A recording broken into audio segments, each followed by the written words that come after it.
இன்னைக்கு நைட்டு சாப்பாடுக்கு செம்ம விருந்து அப்படின்னு அந்த யானை நினைக்கிறப்ப, டேய் குண்டா என்னை எங்கடா கூட்டி போறேன்னு ஒரு குரல் கேட்க, யானையோ எங்கேருந்து சத்தம் வருதுன்னு முழிக்குது. ஏய் ஒழுங்கா என்னை தண்ணியில் கொண்டு போய் விடு அப்படின்னு மறுபடியும் குரல் கேட்க, என்ன மீன் பேசுதா அப்படின்னு அதிர்ச்சியாகி யானை கூடி இறக்கி வைக்குது. இன்னைக்கு நைட்டு உன்னை சமைச்சு சாப்பிட போறேன்னு யானை சொல்ல, என்னை சாப்பிட்டா இன்னைய நாளோட முடிஞ்சிடும், ஆனால் உயிரோட மறுபடியும் தண்ணியில் விட்டா உனக்கு நிறைய தங்க காசுகள் புதையல் இருக்கிற இடத்த சொல்கிறேன்னு மீன் சொல்ல, யானை என்ன புதையலான்னு யோசிக்க ஆரம்பிக்குது. நிறைய தங்க காசுகள் பணம்லாம் இருந்தால் எப்படியெல்லாம் இருப்போம்னு யானை யோசிச்சு பார்க்குது.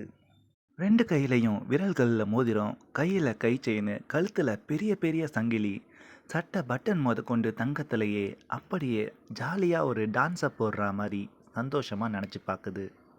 யானை டீலுக்கு ஒத்துக்குது. சரி புதையல் எங்கன்னு கேட்க, அந்த மீன் நான் ஒரு 3 இடம் சொல்கிறேன், அதில் ஒன்றில் கண்டிப்பாக புதையல் இருக்கும்னு சொல்லுது. ஒரு பெரிய மரத்தடியில் சின்ன சின்ன கற்குவியல் அடியில் தோண்டிப்பாரு, அங்கே இருக்கும்னு சொல்லுது. யானை தோண்டுது, ஆனால் அங்கே புதையல் இல்லை. சோகமாக யானை வர, சரி அடுத்து காட்டில் உள்ள ஒரு பெரிய பாறையை நகர்த்தி ஒரு குழியில் தள்ளு, உனக்கு புதையல் கிடைக்கும்னு சொல்லுது. அந்த பெரிய பாறையை யானை மல்லு கட்டி குழியில் தள்ளிவிட, அதிலிருந்து வந்தது புதையல் இல்லை, பெரிய தேளு தான். பயந்து போய் ஓடி வருது யானை.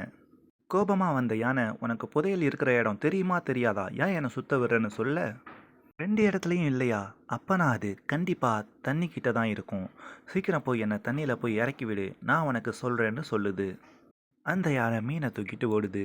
டேய் நான் நடந்தா கூட பொறுமையாக தான்டா நடப்பேன், உன்னால் இப்படி ஓடுறேன்டா, கண்டிப்பாக புதையலை காட்டிடுறான்னு சொல்லிட்டு அதை தண்ணிக்கு எடுத்துகிட்டு போகுது. யானை அந்த மீனை ஒரு ஏரியில் இறக்கி விட்டு, சரி புதையல் எங்கன்னு சொல்லுன்னு கேட்குது. என்ன புதையலா, அதை நீயே போய் தேடுடான்னு சொல்லிட்டு மீன் யானைக்கிட்ட இருந்து தப்பிச்சு அங்கேருந்து கிளம்புது.